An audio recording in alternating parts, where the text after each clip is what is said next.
কথাই আছে না, মার থেকে মাসির দরদ বেশি, ঠিক তেমনই আমি যে আমার বাপের বাড়িতে এসে রয়েছি, কিছু মানুষের নানান প্রবলেম রয়েছে।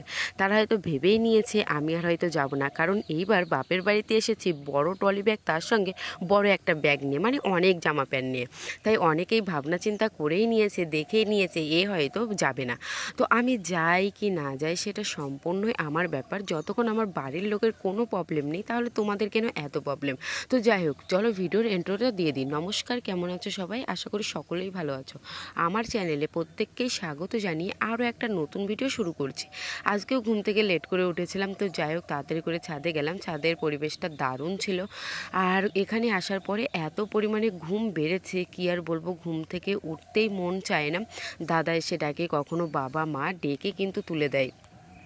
মা তো বরাবরই একটা কথাই বলে, তাড়াতাড়ি করে ঘুম থেকে উঠে যে সকালের হাওয়াটা সেটা গায়ে লাগা। তুই সকালের হাওয়াটা গায়ে লাগাস না বলে তোর শরীরটা এরকম হয়ে যাচ্ছে দিন দিন। তো অন্যদিকে বৌদি বারবার করে ফোন করছে, কোথায় তুই, শিগগিরই আয় আমাদের বাড়িতে। তো যাই হোক, তো চলো তোমাদের উদ্দেশ্যে আমি একটা কথাই বলি, যারা আমাকে নিয়ে চিন্তা করছো আমার দুটো বড় বড় ব্যাগ দেখে, তাদেরকে বলছি আমি যাব না। যাও, তোমাদেরকে যা করার তোমরা তাই করে নাও, দেখি তোমরা কত কি করতে পারো। এই তো এখানে সকালবেলা মুখটা ধুই আমি খেতে বসেছি মুড়ি, তার সঙ্গে ভাবলাম যে চলো মুরগিদেরও কটা দিয়ে দিই, মানে এদের জন্য শান্তিতে খাওয়ার মতো নেই। যখনই খেতে বসবো বাইরে এরা যে কোথা থেকে উদয় হবে, আর এদের ডাকলেই মানে যেখানেই থাকুক না কেন এরা ছুটে চলে আসে। গ্রামেও বিশেষত এমন কিছু মানুষও বসবাস করে যে তারা মানুষের সমালোচনা ছাড়া তাদের রাতে কিন্তু ঘুম আসে না। মানে রাতে তারা ঠিকমতো ঘুমাতেই পারে না, ভাবে যে এই মেয়েটার নামে এটা বললাম না, কালকে কি বলা যায় রাতের মধ্যে, ঘুমের মধ্যে, সেটাই তারা চিন্তা ভাবনা করে। তোমরা এটা বোঝো না, যখন একটা মেয়ে শ্বশুরবাড়িতে থাকে তখন কি সে হাত পা গোটো করে এক জায়গায় বসে থাকে? আচ্ছা, শ্বশুরবাড়িতে কি এক জায়গায় বসে থাকলেই কি চলে? সকলের কাজের মধ্যে দিয়েই তার গুণ বিচার করা হয়। যতই তোমার গুণ থাকুক না কেন বাপের বাড়িতে, শ্বশুর বাড়িতে তোমার কাজকর্মের মধ্যে দিয়েই তোমার বিবেচনা করা হয়, মানে তোমার সম্বন্ধে কিন্তু যাচাই করা হয়। যখন একটা মেয়ে শ্বশুরবাড়ি থেকে বাপের বাড়িতে আসে, সেই মেয়েটা কিন্তু অনেক আশা নিয়ে আসে যে সে বাপের বাড়িতে গিয়ে কটা দিন রেস্ট করবে, কটা দিন থাকবে, তারপরেই সে শ্বশুরবাড়িতে আসবে। আবার দেখো, সেই বাপের বাড়ি থেকে যদি আমি শ্বশুরবাড়িতে যাই, আমার তো সেই আবার একঘেয়েমি জীবনেই তো ফিরে যেতে হবে। সকালবেলা উঠো, ঘর ঝাড় দাও, সংসারে কাজকর্ম করো, সকলের জন্য সেবা যত্ন করো, এটাই তো বিয়ের পরে প্রত্যেকটা মেয়েদের জীবনের রুলস। তোমাদেরও তো ছেলে মেয়ে রয়েছে, তাই কথাগুলো আমার উপরে না বলে একটু নিজেদের উপরে একটু যাচাই করা অবশ্যই কিন্তু প্রয়োজন। এখানে এই তো আমার দাদা রান্না করছে, মানে পাকা রাঁধুনি বলতে পারো। আর এই তো চারপাশে কিন্তু আমরা বসে রয়েছে। এখানে আমার ছোট বাবা মাকে জিজ্ঞেস করছিল, মানে বৌদিকে, মা তোমার বিয়ে করার সময় তোমার ওই ফটোগুলোতে কেন আমি নেই, পিসিমণি কেন রয়েছে আর আমি কেন নেই, এটা নিয়ে ও নানান চিন্তা করছিল। এখানে দাদাই পনিরের তরকারিটা রান্না করছিল। ছেলে মানুষ হয়েছে, এত সুন্দর তরকারি রান্না করে, সত্যি না খেলে বোঝাই যায় না। তো এখানে অলমোস্ট আমার দাদার তরকারি রান্না করা কিন্তু কমপ্লিট হয়ে গেছে। তো দুপুরের খাওয়াটা এখান থেকেই কমপ্লিট করে নিয়েছি। এইবার বৃষ্টিটা তুলনামূলকভাবে আমার বাপের বাড়ির এলাকায় সব থেকে বেশি হয়েছে। মাঠে এখনও পর্যন্ত হাঁটু পর্যন্ত জল। সবাই হয়তো ভেবেছিল এই ধান হয়তো আর বাড়িতে আসবে না, মানে ধান যখন লাগাই, যখন ছোট ছোট চারা ছিল, সেই মুহূর্ত থেকে কিন্তু জমিতে জল বেঁধেছিল। তারপরও যাই হোক, মোটামুটি ধান হয়েছে, অতটা ভালো হয়নি, তবুও মানে খাওয়ার মতো কাজ কিন্তু চলে যায়। তো তবুও দেখো প্রত্যেকের মনে বেশ ভালোই হাসি, মানে যখন একটা মানুষ কষ্ট করে, সেই কষ্টের ফলটা যখন সে পায় দিন শেষে, তার যে একটা আনন্দ, সেটা বলে বোঝানো যায় না। তেমনই এই ধানের ভুঁই ছিল আমাদের অনেক দূরে, সেই মাঠ পার হয়ে কতটা দূর, সেখান থেকে ধান ঝেড়ে একেবারেই কিন্তু বাড়ি নিয়ে চলে এসেছে বাবা। শুধু আমাদেরই ধান নয়, এখানে জেঠু, তারপর দাদাদেরও কিন্তু চলে এসেছে। আর দাদাদের হয়তো 1 বিঘে মতো বাড়িতে ঝাড়া হবে, আর 1 বিঘে বাড়িতে নিয়ে চলে এসেছে। আর আমাদের এবার অত কিন্তু লাগায়নি, শুধু এই 1 বিঘে মতনই করেছিল। এটা হচ্ছে মিনিকেট চাল। আর এমনিতেই কিন্তু এই চালের ফলনটা সেরকম একটা ভালো না, মানে তুলনামূলকভাবে কমই হয়। আবার গতবারের থেকে এইবারটা আরও কম হয়েছে, মানে বৃষ্টির কারণে। এখনও কত মানুষ যে মাঠে কোনো ফসল বুনতে বা লাগাতে পারেনি বৃষ্টির কারণে, জলের কারণে। তোমাদেরকে অবশ্যই আমি দেখাবো নেক্সট ভিডিওতে যে আমাদের মাঠে কতটা পরিমাণে জল রয়েছে।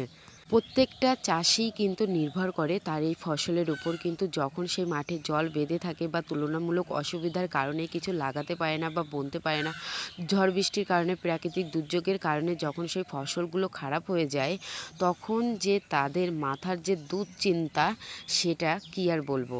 এটা একেবারে বাস্তব। যারা যেটার প্রতি নির্ভরশীল হয়ে থাকে তারাই জানে যে সেই জিনিসটা যখন তুলনামূলকভাবে খারাপ হয়ে যায় তখন কতটা টেনশন মানুষের মধ্যে ঢুকে পড়ে। এই ধানগুলো মাঠ থেকে জন নিয়ে তারপরেই কিন্তু ঝেড়ে একেবারে বাড়িতে নিয়ে এসেছে। মানে ওই যে ভুঁইটাতে লাগানো হয়েছিল তো সেখানেও জল বেঁধেছিল, কিন্তু এখন যে পরিমাণে রোদ্দুর তাতে একেবারেই কিন্তু খরা হয়ে গেছে। তো সেখান থেকে ঝেড়ে পুচে একেবারেই নিয়ে আসলো। এখন শুধু মা বাড়িতে এসে ধানগুলো ওড়াবে, তারপরে কিন্তু সিদ্ধ করবে, তাহলেই হয়ে যায়। আর একটু ওই নাড়ার কাজ রয়েছে। আর কাকা যখন থেকে ভ্যানটা নিয়ে এসেছে তখন থেকে কাকার এই কুকুর কাকার ছেড়ে কিন্তু কোথাও যাচ্ছে না, মানে এতটা পোষ মানিয়েছে। কাকা বলছে যে যখন ছোট ছিল পিসি তখন একে যা যত্ন করেছি, আমি যেখানেই যাই না কেন এ সেখানেই কিন্তু চলে যায়। আজকে এই তো মা বাবা এদিকে ধানের কাজ করছে আর অন্যদিকে তাদের জন্য আমি একটু রান্না করে নিলাম। যেহেতু বাড়িতে নিরামিষই চলছে তাই এক সাইডে ভাত আর অন্য সাইডে ডাঁটা আলু দিয়ে একটা তরকারি, তার সঙ্গে কুমড়ো ফুলের বড়া ভেজে দিয়েছি। মানে ওই যে একটু বলে না যে মা বাবাও চায় যে তাদের কাজকর্মের মধ্যে দিয়ে সন্তানটা যদি একটু হাতে হাতে করে তাহলে সেই কাজটা কিন্তু খুবই তাড়াতাড়ি হয়ে যায়। সকালবেলা থেকে যেহেতু তারা কাজকর্ম করছে তাই ভাবলাম যে একটু রান্নাটা করে দিই। আর নিরামিষ রান্না তো করতে সময় লাগবে না, একটা উনুনে ভাত বসিয়ে দিয়েছি আর একটা উনুনে তরকারি বসিয়ে দিলাম। এখানে ধানও উড়ানো কমপ্লিট হয়ে গিয়েছিল, এখন শুধু ধানটা সিদ্ধ করার পালা। আর এই যে দেখতে পাচ্ছ এগুলো হচ্ছে মটরের ডাল, একটা হচ্ছে কাকি ঝাড়তে এসেছে আমাদের বাড়িতে। আর আমাদের বাড়িতে কিন্তু তুলনামূলকভাবে সমস্ত কিছু রয়েছে, ঢেকি থেকে শুরু করে জাতা থেকে শুরু করে সমস্ত কিছু। এখনও এখানকার মানুষ যদি ডাল ভাঙতে হয় তাহলে কিন্তু এরকম জাতাতেই কিন্তু চলে আসে, জাতা দিয়েই কিন্তু ডাল ভাঙে। আবার যদি কোনো পিঠে পুলি খাওয়ার ইচ্ছা করে সম্ভবত এখানে মেশিনও রয়েছে, কিন্তু মেশিনের থেকেও ঢেকিতে কোটা চালের একটা তুলনামূলকভাবে টেস্টই আলাদা। তাই সকলেই কিন্তু আমাদের বাড়িতেই চলে আসে ঢেকিতে চাল কোটার জন্য। মানে এখনও সেই প্রাচীন যুগের কিছু কিছু জিনিসগুলো গ্রামের মানুষরা ব্যবহার করে। সত্যি আমার ভীষণ ভালো লাগে। সম্ভবত আমি শ্বশুরবাড়িতে যখন থাকি তখন কাজকর্ম তো আমার তাড়াতাড়ি কমপ্লিট হয়ে যায়, বলতে পারো যে বিকেলবেলা থেকে একেবারে রেস্টের মধ্যে দিয়েই থাকি। কিন্তু আমার বাড়ির এই পরিবেশগুলো সত্যি আমি ভীষণভাবে মিস করি, কারণ ছোটোবেলা থেকে আমি যেখানে বড় হয়েছি, যাদের সঙ্গে বড় হয়েছি তাদেরকে আমি প্রচুর পরিমাণে মিস করি। তাই কাকি যখনই ডাল ভাঙতে এসেছে তখন ভাবলাম যে চলো কাকির একটু ভিডিও করা যাক, যাতে তোমাদেরকে আমি দেখাতে পারি যে কিভাবে ডাল ভাঙে। তো এখানে বালতিতে করে কিন্তু মটরের ডাল এনেছে, আর এই ডাল কিন্তু ক্ষেতেরই লাগানো। তো যাই হোক সেই ডাল ভাঙা কমপ্লিট হয়ে গেছে, একদিকে ধানও ওড়ানো কমপ্লিট আর অন্যদিকে দেখো ধান সিদ্ধ করাও কিন্তু হয়ে যাচ্ছে। আমি এই মানুষগুলোর কখনো বসে থাকতে দেখিনি। এই মানুষগুলো নিজেদের আত্মীয় স্বজনদের বাড়িও কিন্তু যায় না, মানে ভাই বাড়ি বলো বোনের বাড়ি বলো কারোর বাড়ি যায় না। মানে এই শ্বশুর বাড়িতে যবে থেকে তারা পা দিয়েছে, মানে তারা কেন যায় না, কোথাও তারা যেতে চায় না। সেরকম একটা জোর করে তাদেরকে নিয়ে যেতে হয় এই সংসার ছেড়ে। মানে তারা এই সংসারের প্রতি এতটাই জড়িয়ে পড়েছে যে তাদের আত্মীয় স্বজন বলো কোথাও তারা নড়তেই চায় না। আমি তো তাদেরকে বারবার করে বলি যে চলো আমাদের বাড়িতে, চলো আমাদের বাড়িতে। তাদের মুখে একটাই কথা যে যখন দাদু ভাই আসবে তখনই যাব, তার আগে আমরা যাব না। আমি আমার বাড়িতে আমার মা জেঠিমাদের দেখি, আর অন্য বাড়িতেও আমি দেখেছি যে তারা কিভাবে মেয়ের সংসার ভাঙার জন্য উঠে পড়ে লাগে। মানে কিছু একটা সামান্য গণ্ডগোল হলে বলে যে তুই চলে আয়, এ কর ও কর। জামাইকেও তারা বসিয়ে বসিয়ে তারা খাওয়ায়, কিন্তু ছেলের যে কিছু নেই এই বিষয়ে তাদের ধ্যান জ্ঞান কোনো কিছুই নেই। ধরো আমার বিষয় নিয়ে যদি কিছু হয় তারা একটা কথাই বলে যে মা মানিয়ে নে, মানিয়ে নিলে সমস্ত কিছু সময়ের সঙ্গে সঙ্গে ঠিক হয়ে যায়। এদের কিন্তু মেয়ের উপরেও টান রয়েছে, কিন্তু ছেলেদের প্রতি যথেষ্ট বেশি। মানে ছেলের সংসারটা কিভাবে উন্নতি করা যায়, কোথায় কি করা যায়, সত্যি এদেরকে যত দেখি আমি ততই অবাক হয়ে যাই। যাক গে বেশি কিছু বলবো না, নেক্সট ভিডিওতে তোমাদেরকে কিছু কথা অবশ্যই শেয়ার করবো।